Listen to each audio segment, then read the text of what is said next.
그것을 향해서 나아가는 저와 여러분 되시기를 소망합니다. 아멘.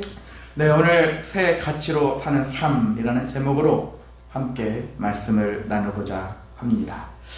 예, 요즘 사람들 보면은 여기저기 폰이 휴대폰이 일상화되어 있으니까 폰으로 찍는데 열심을 다하죠.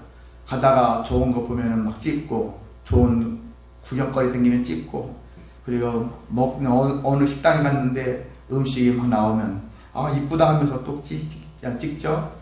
어떤 사진이나 동영상이나 여러 가지 많은 것들을 찍으면서, 그래서 남는 건 사진밖에 없어, 그런 마음으로 열심히 찍어냅니다.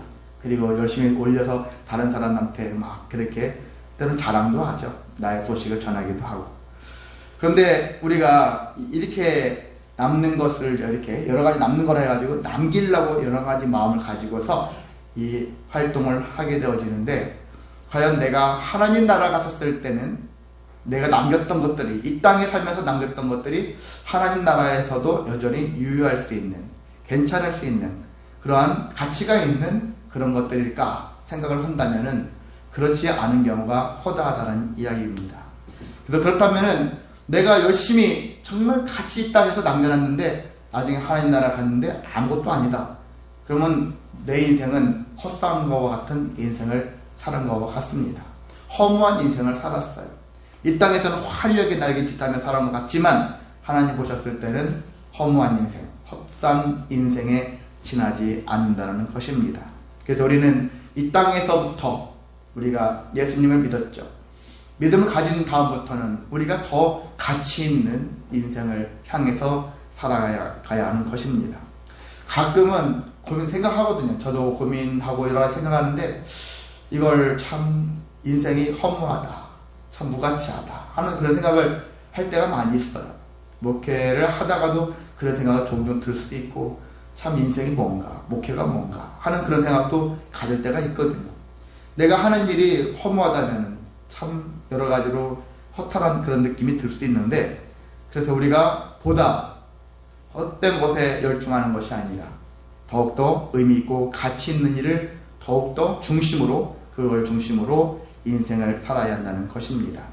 다행히 성경은 우리에게 수많은 가치들을 제시하고 있습니다. 무엇을 위해서 살아라, 그것들을 제시하고 있거든요. 엄청나게 많은 율법과 가르침을 가지고 우리한테 제시를 하지만 그래도 그걸 다 함축해서 몇 가지를 추린다면은 바로 이와 같은 것을 중심으로 너희가 살면은 된다라는 것들을 말씀하고 있는 것입니다. 자, 그래서 특별히 오늘 본문에 있는 말씀처럼 바울은 세 가지 가치를 제시했죠. 믿음, 소망, 사랑. 자, 이런 것들을 제시했습니다. 이런 것들은 성도들에 있어서 가장 중요한 가치다라고 볼 수 있는 것이죠. 이것 말고도 여러 가지 제시하려면 다 제시할 수 있어요. 그런데 오늘은 이 세 가지를 중심으로, 이 세 가지 가치를 기본으로 해서 함께 은혜를 나누고자 합니다. 이것들이 왜 중요하냐? 일단은 중요한 이유는 이것들을 내가 가지고 살잖아요. 믿음이 있고 소망이 있고 그리고 사랑으로 살게 되어지면은 우리가 지금 살고 있으면서 여러 가지 많은 문제들을 겪고 있지 않습니까? 육체적인 문제, 물질적인 문제, 영적인 문제, 정신적인 문제, 수많은 문제라고 달려있는 수많은 문제들을 우리가 해결할 수 있는 열쇠를 갖게 되어집니다.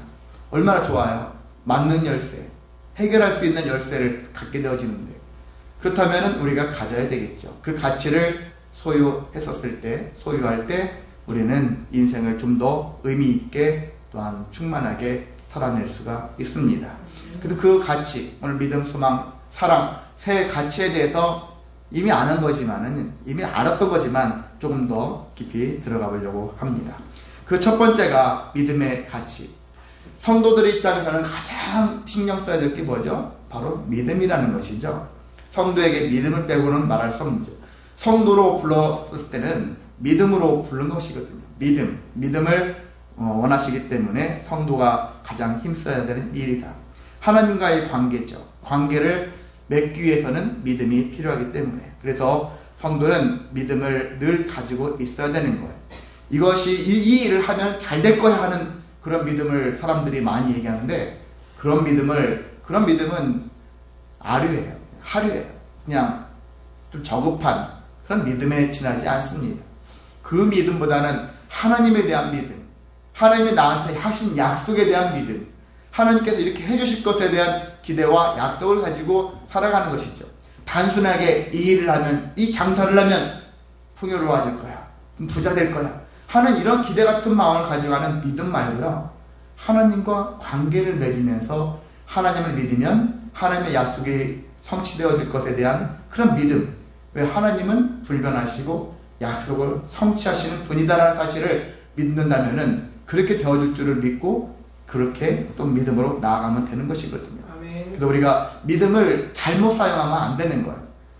일을 막 저질러 놓고서 잘 될 거야, 망하지 않을 거야, 이런 믿음을 갖는 사람들이 있거든요. 이제 그러한 믿음보다는 하나님과의 관계를 우선시해서 하나님의 마음을 알고 하나님의 뜻을 알고 그분과에 대한 믿음을 통해서 하나님께서 어떻게 나를 인도하시고 역사하실까 기대하면서 살아가는 그런 믿음이 우리에게 무엇보다 필요합니다. 우리에게 믿음이 왜 필요하냐면 가장 중요한 것은 죄를 용서받기 위해 가장 필요한 것이죠. 죄의 문제를 해결하고 또한 영혼을 살리기 위해서도 필요하다는 것입니다. 근데 또 믿음이 왜 필요하느냐? 또한 그런 우리가 믿음이라는 것을 통해서 여러 가지 많은 문제들이 해결받을 수 있는 은혜가 생기기 때문에 믿음의 삶에서 우리가 벗어나면 안 되는 것인데, 여기 믿음의 종류가 크게 두 가지 종류가 있어요. 첫 번째는요, 종말론적인 믿음을 얘기하고 있습니다. 종말, 내일이면 망한대 라는 식의 그런 표현이 될 수 있겠지만 그런 것보다는 이런 의미를 생각하면 되겠습니다.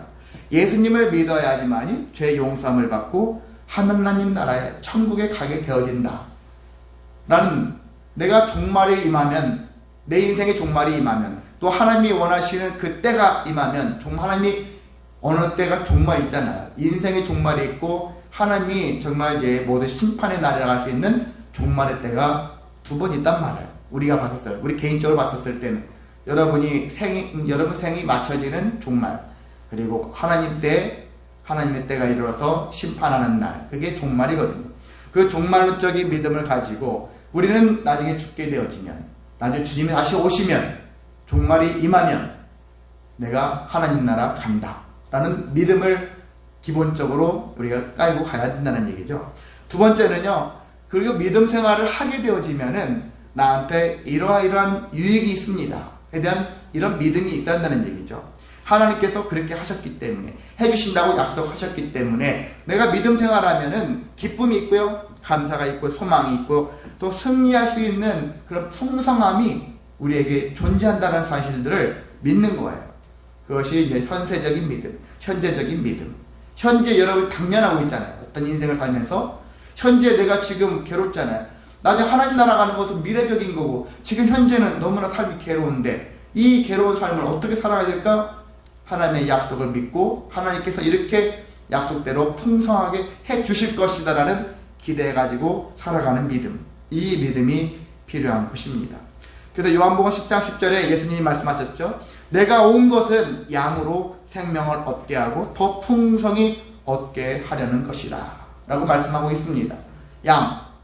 양적으로 질적으로 이해하는 것이 아니라 여러분이 알고 있는 짐승 양이죠.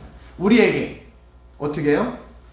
생명을 얻게 하고 더 풍성히 얻게 하시기 위해서, 이것이 다 이걸 함축해서 담아 있는 거예요. 우리를 더 풍성하게 만들기 위해서 주님이 오셨다라는 것입니다.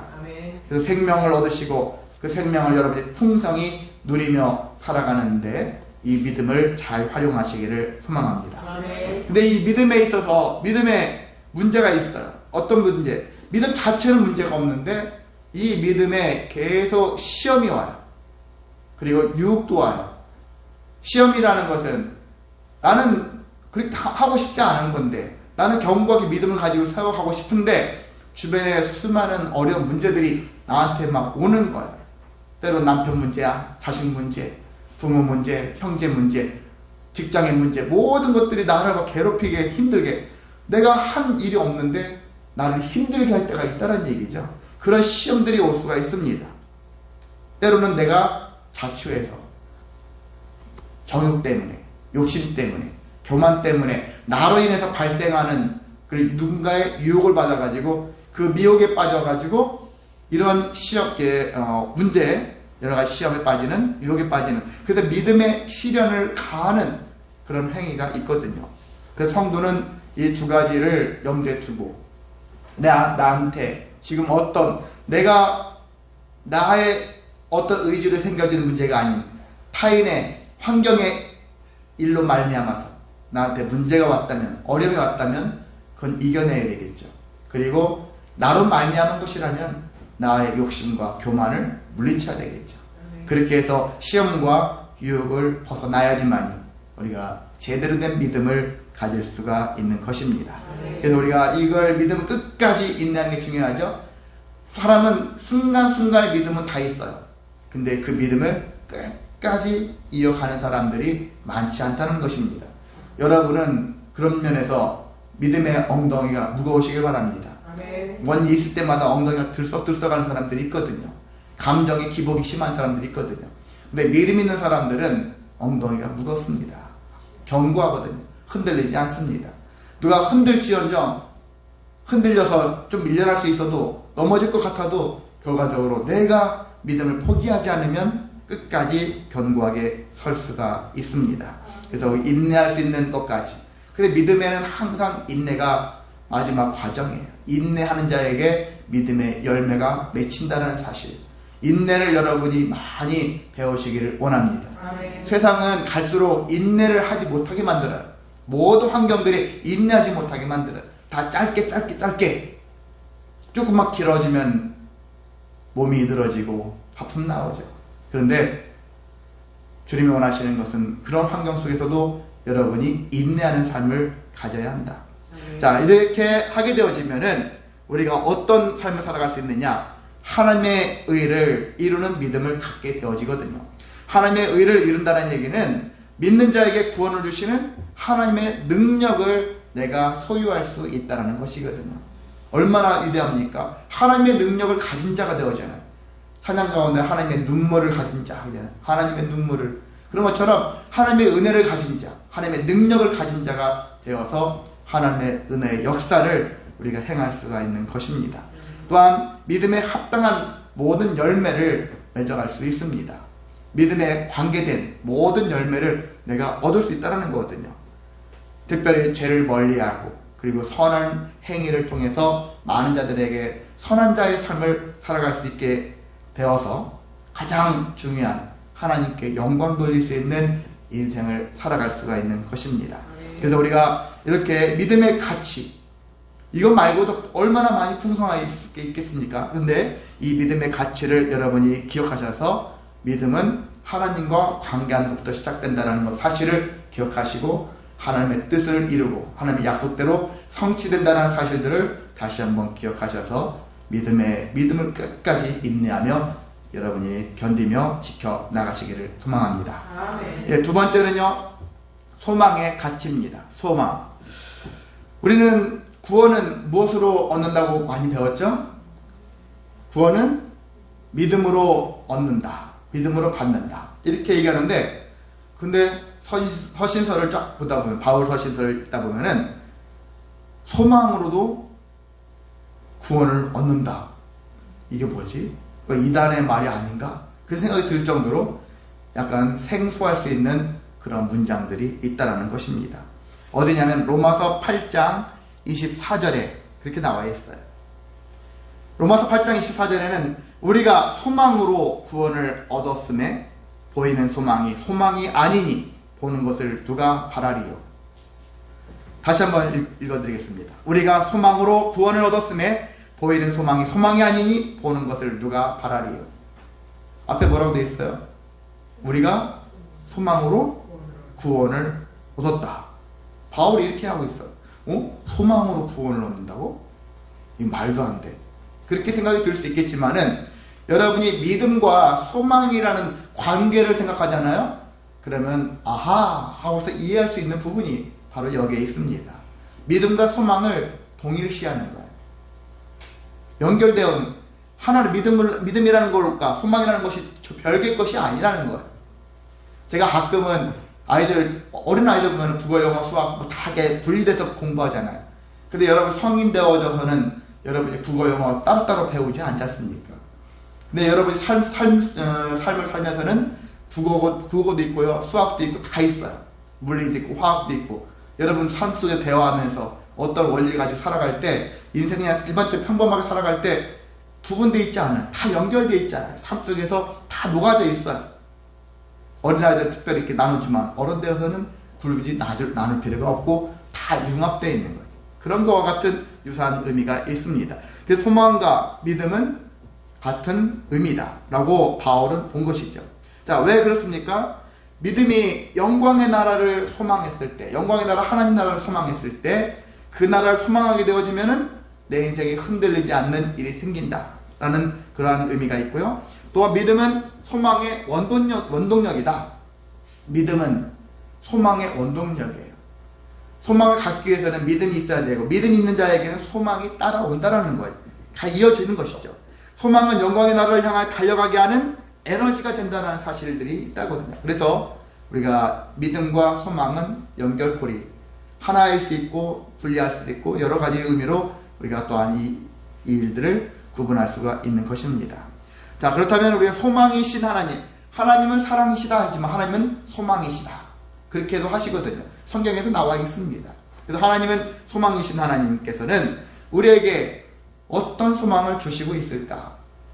많은 소망이 있지만 우리가 영적인 측면에서의 소망을 언급한다면은 첫 번째가 구원의 소망이에요. 가장 큰 소망이죠. 내가 너를 구원할 것이다. 제일 중요하니까 구원의 소망이 있다는 얘기죠. 그리고 두 번째가 하나님 나라에 대한 소망이에요. 너를 구원하는 걸로 끝나는 것이 아니죠. 여러분이 생각해 보세요. 길거리 어떤 고아를 있는데 너를 내 자녀로 삼을게. 자녀로 삼았어요. 근데 이 자녀를 어디서 양육을 해야 되죠? 예, 자기 집으로 데려와야 될 거 아니잖아요. 와서 양육을 해야 되지 않습니까? 그런 것처럼 첫 번째는 구원의 소망, 구원을 했어요. 그리고 하나님 나라에 살게 하신다는 얘기죠. 하나님 나라에 대한 소망을 주시는 거예요. 그뿐만이 아니라 야, 이 집 너 살고서 이 집 너 이제 1년만 살아라. 내가 전세 줄게. 그렇게 하실까요? 그게 아니에요. 어떤 의미일까요? 이 집은 네 거야. 이 집은 네 거야. 앞으로 계속. 그렇지 않습니까? 네가 상속자거든? 상속자니까 이 하나님 나라가 네 집이다. 니네 거다. 라는 것을 하나님께서 그렇게 소망을 주셨다는 거거든요. 다시 한번 정리하면 하나님께서 구원을 주셨죠. 그리고 하나님 나라에 대한 소망을 주셨고, 그리고 그것을 계속해서 상속자로서 거기서 계속 거할 수 있는 은혜를 주셨다는 것입니다. 아멘. 그런 소망을 주셨기 때문에 우리는 하나님 나라 구원 먼저 받아야 되겠죠. 구원 받으면 나머지 것이 자연스럽게 형성이 되어지니까. 아멘. 그래서 하나님에 대한 소망을 먼저 이것을 여러분이 확고히 행하셔야 하는 것입니다. 또 한 가지는 제일 마지막, 현재 우리가 이것은 나중에 후에 종말 이후의 모습이잖아요. 심판 이후의 모습이라고 본다면은 현재 우리가 성도로서 살아갈 때 소망이라는 것들이 없으면은 안 된다는 것이거든요. 미래적 소망만 있으면 지금 괴로워요. 지금 빨리 어떤 일이 생길 때마다 그냥 빨리 죽어서 하나님 나라 가고 싶다. 그래서 빨리 이 생을 쉽게 포기하는 삶을 살아가는 사람들이 있거든요. 그러면 안 된다는 얘기죠. 그래서 하나님께서는 뭐냐면 이 세상에서 네가 이 삶, 너를 힘들게 하는 괴로운 일들, 그 모든 것들을 이길 수 있는 힘을 주신다. 승리할 수 있는 힘을 주신다는 얘기죠. 이기고 승리하게 하신, 그리고 성공하게 만드신다는 얘기죠. 그런 하나님이 있기 때문에 우리는 어떤 환난이 있어도 견딜 필요가 있다는 얘기죠. 왜? 로마서 5장 3절에서 5절에 이런 말씀이 있죠. 우리가 환난 중에도 즐거워하나니 이는 환난은 인내는 연단은 소망을 이루는 줄을 알미로다. 그렇게 말씀하고 있습니다. 환난을 당할지라도, 괴롭힘을 당할지라도, 시험에 빠질지라도, 유혹에 빠질지라도 우리가 그것을 주님을 통해서 다시 이겨낼 수 있는 힘이 있다라는 거거든요. 아멘. 힘을 주신다는 얘기거든요. 아멘. 그러니까 여러분이 순간순간 포기하고 싶죠. 그만두고 싶죠. 그런 생각이 들 때도 여러분이 그 마음을 버리시기를 원합니다. 아멘. 그 마음보다는 그래 언젠가는 주님께서 반드시 나를 승리케 하실 거야. 아멘. 이 마음을 품으셔야 합니다. 아멘. 이것은 제가 선포하는 것이 아니라 하나님이 그렇게 하시기를 원하거든요. 아멘. 하나님의 뜻대로 여러분이 응답하시기를 소망합니다. 아멘. 자, 그래서 우리가 이 소망이라는 것이 얼마나 중요한지 히브리서에 보면은 히브리서 6장 19절에는 이런 말씀이 있거든요. 6장 19절에 우리가 이 소망을 가지고 있는 것은 영혼의 닭 같아서 튼튼하고 견고하여 휘장 안에 들어가나니, 이런 말씀이 있습니다. 소망을 가지고 있으면요, 소망은 영혼의 닷과 같다라는 얘기예요.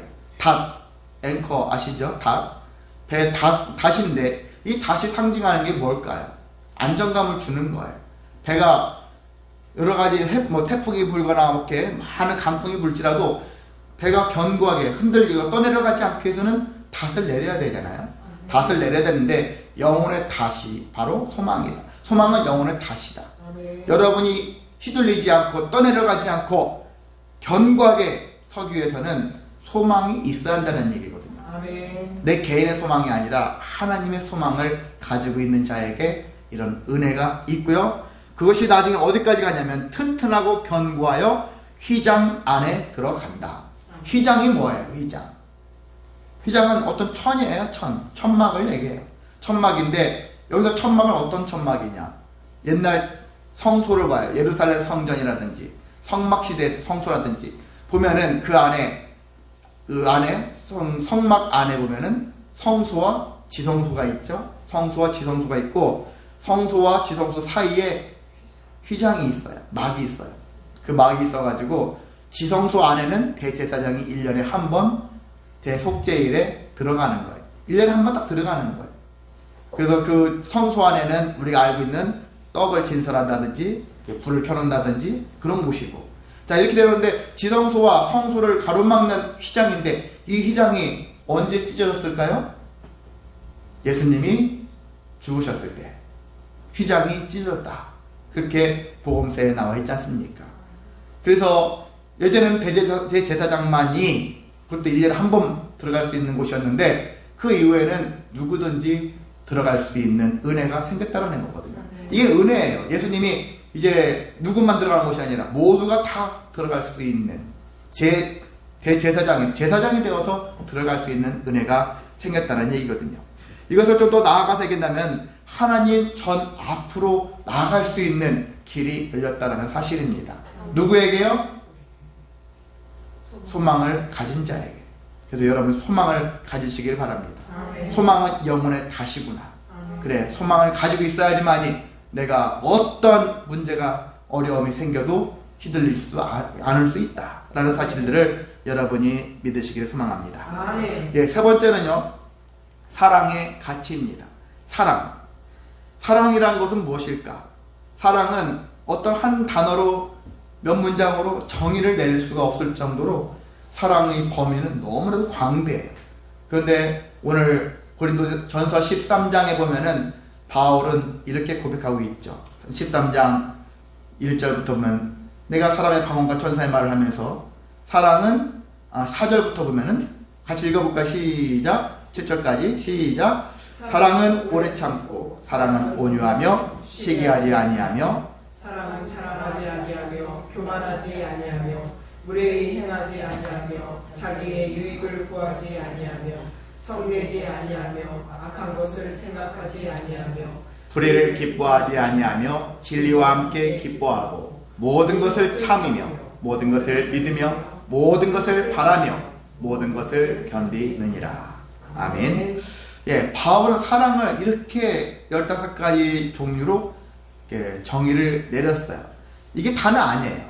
엄청나게 많습니다. 그런데 바울은 지금 고린도 교회에다가 이 말씀을 왜 했을까? 그런 관점에서 이 사랑의 정의를 15가지를 제시를 하고 있는데요.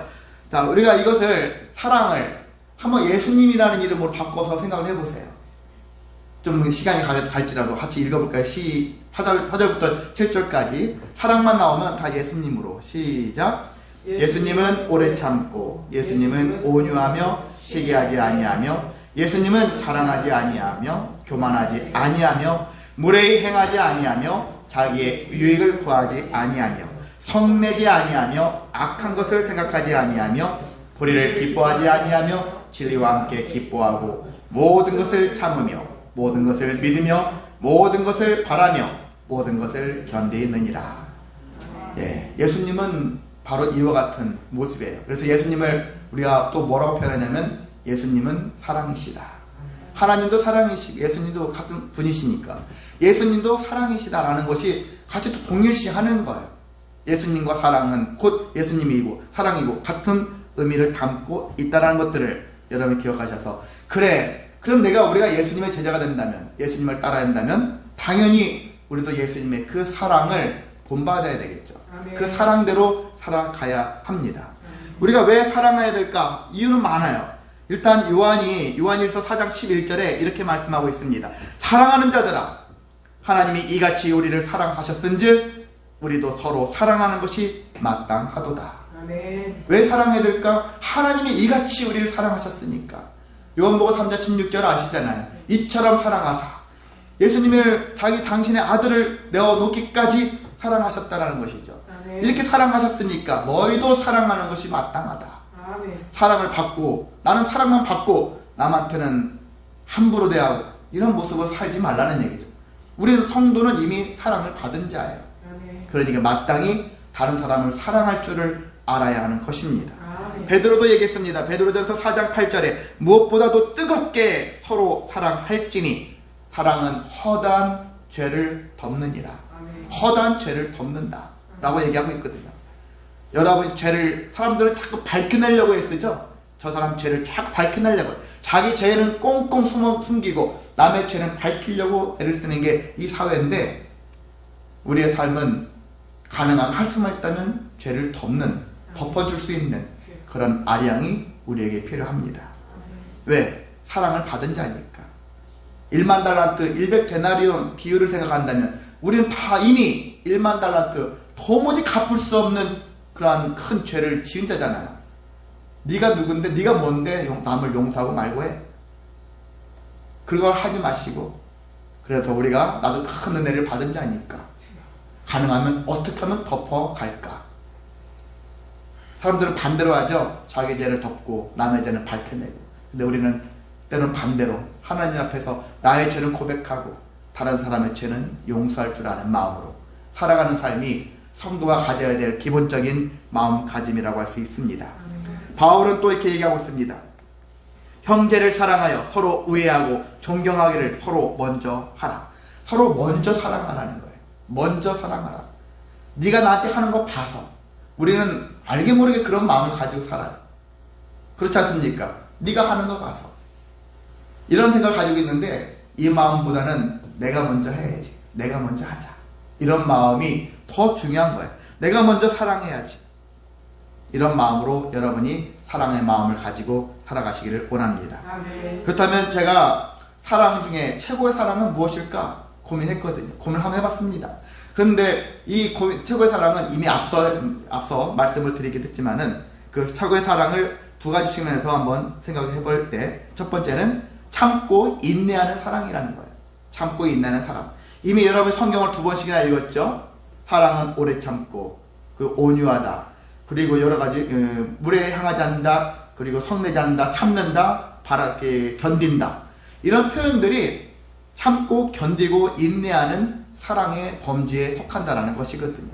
사랑이 지금 바울이 얘기하고 있는 사랑이 범주에 대부분 다 참고 인내하라는 내용들이 참 많이 들어있어요.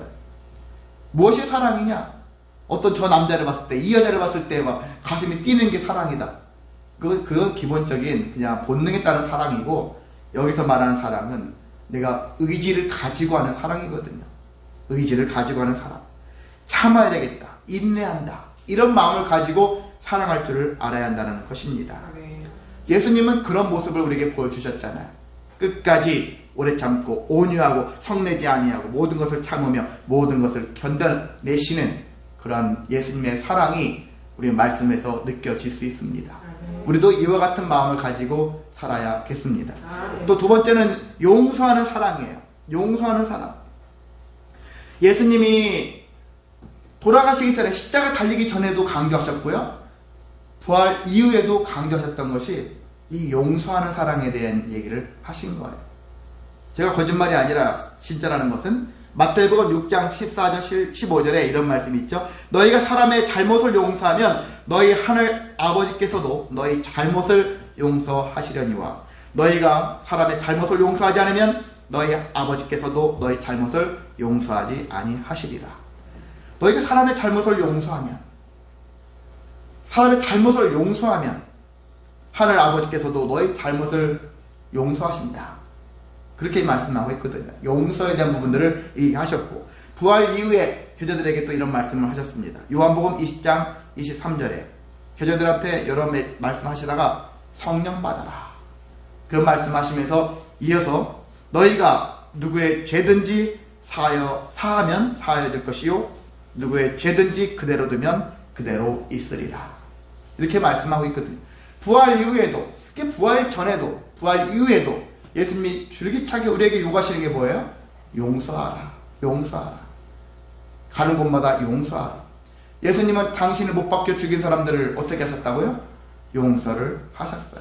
그들을 네가 감히 나를 죽여? 보복하고 그들을 멸망시킨 게 아니라 그들을 용서하는 그런 모습을 가지고 있었죠. 스데반 집사도 그런 모습을 가지고 있죠. 자기의 돌 던진 사람들한테 저들을 용서하여 주옵소서, 그렇게 하면 주었잖아요. 저들을 용서해달라. 그런 것들이 쉽지 않아요. 나를 괴롭혔으면 당연히 보복을 해야 되겠죠. 그게 일반적인 마음인데, 근데 주님의 마음을 닮은 자들은 그 마음을 우리가 떠날 필요가 있는 거예요. 그 마음을 붙잡을 필요가 없어요. 그 마음을 붙잡으면 붙잡을수록 내가 괴로워요. 왜? 보복해야 되는 것도 엄청난 에너지고 인생을 허비하는데 많은 시간을 쓰는 거거든요. 왜 그런 일에 내 인생을 허비하느냐? 왜 저 인생한테 내 인생을 허비하느냐 이거죠. 더 가치 있는 일이 있는데 저 사람한테 내 인생을 다 빼앗겨서 내 인생을 모든 거 다 몰입해서 저 사람 보복하느라고 인생을 허비하는 거 옳지 않다라는 얘기죠. 더 좋은 가치가 분명히 주어졌는데 그 가치를 가지고 살아가야 되는 것은 우리에게 더 큰 의미가 있고 또 놀라운 가치라고 볼 수 있습니다. 아멘. 자, 우리는 제가 최근에 성도는 주보에도 써 있어요. 제일 아래쪽에 있죠. 신앙생활은 하나님을 인정하고 믿고 섬기고 의지하는 것이다. 그리고 신앙인의 3대 행위는 믿는 일, 의로운 일, 선한 일이다. 세 가지를 같은 의미로 볼 수 있는데 오늘도 마찬가지로 볼 수 있습니다. 믿음, 소망, 사랑, 이것도요, 믿는 일, 선한 일, 의로운 일, 이와 같은 일이에요. 거의 맞물려 있는 그런 내용들이라고 볼 수 있습니다. 근데 오늘 말씀에 보면은 믿음, 소망, 사랑, 이 세 가지는 항상 있을 것인데 비교급으로 쳐서 그 중에 제일은 사랑이라. 사랑을 특별히 더 언급을 했어요. 왜 사랑이 더 가치 있을까? 이 얘기만 하고 마치도록 하겠습니다. 믿는 일과요, 소망하는 일들은 개인적인 일이에요. 하나님과 나의 1대1 관계예요. 그렇잖아요. 누구를 믿습니까? 하나님 믿어야 돼. 하나님과 나의 관계가 좋은 관계가 그 믿음이 좋다는 얘기 하는 것이거든요. 그리고 소망도 마찬가지고 하나님의 주신 소망을 가지고 살아가는 것도, 내가 그래서 어떤 세파에도 흔들리지 않는 이런 소망, 이것도 개인적인 일이라고 볼 수 있는 것이죠. 근데 사랑은 혼자 할 수 있습니까? 뭐 짝사랑이라고 하는데 여기서 말하는 짝사랑은 그런 의미 사랑은 아니에요. 진짜 사랑은 함께하는 사랑이죠. 너와 내가. 대상이 있어야 되잖아요. 사랑의 대상이. 함께하는 거 쉽습니까? 누구를 사랑하고 누구를 사랑받고 하는 이런 관계가 쉬운 일이냐고요? 쉽지 않습니다. 누구에게 사랑받는 일 쉽지 않은 것이거든요. 더군다나 용서하는 일, 참고 견디고 인내하는 그런 사랑은 더더욱 어렵습니다. 그래서 이 사랑이 얼마나 중요한지, 그래서 제일 중요한 게 사랑이다. 이런 관점에서 볼 수 있고, 또 하나님의 속성이 사랑이기도 하니까 여러 가지 사랑이 중요한 이유는 많아요. 근데 저는 오늘 이 시간만큼은 사랑은 대상이 있어야 되고 그와 함께 손뼉이 맞아야 되는 그런 마음의 맞음이 있어야 되니까 이 사랑이라는 것들은 오히려 믿음과 소망보다 더 중요할 수 있다는 것이거든요. 아멘. 여러분 가정에서도 사랑이 있으면, 직장과 사업장, 학교, 교회 사랑이 있으면 즐겁거든요. 근데 믿음과 소망만 있고 사랑이 없어 봐요. 삭막합니다. 우리 교회도 다 그렇게 생각해 보세요. 여러분 믿음은 좋아요. 소망이 충만해. 사랑이 없어요. 여러분 다 이기적인 모습이 보일 수밖에 없거든요. 하나님이 주신 사랑의 마음을 가지고 살아갔을 때 교회가 하나님의 은혜로 은혜의 교회가 되어질 수 있는 것입니다. 아멘. 고린도 교회가 그런 교회였어요. 이기적인 면, 자기만 드러내고 그러려 했던 교회였기 때문에 바울이 사랑을 강조한 거거든요. 사랑이 중요하다. 교회의 최종 목적은, 가정의 최종 목적은 사랑의 모습이 드러나는 거예요. 그렇지 않다면 무엇을 향해서 가는지, 저 사람 믿는 이유가 뭔지, 좋은 대학 가고 좋은 데 취직하고 좋은 결혼하고 그런 것들을 막 목적으로 삼고 거기서만 소망을 품고 그 안에서만 머물러 있다면 아무 의미가 없는 거거든요. 주님의 사랑을 가지고 그 모든 것들을 녹여내었을 때 그 공동체가 진짜 가치 있고 의미가 있다는 사실입니다. 아멘. 우리가 믿음, 소망, 사랑 그 외에도 수많은 가치를 여러분이 말씀 속에서 발견하여서 그 가치대로 살아내기 위해서 몸부림치고 간구하고 부르짖는 저와 여러분 되시기를 주님의 이름으로 소망하고 축복합니다. 아멘. 다 같이 일어나셔서 찬송가 380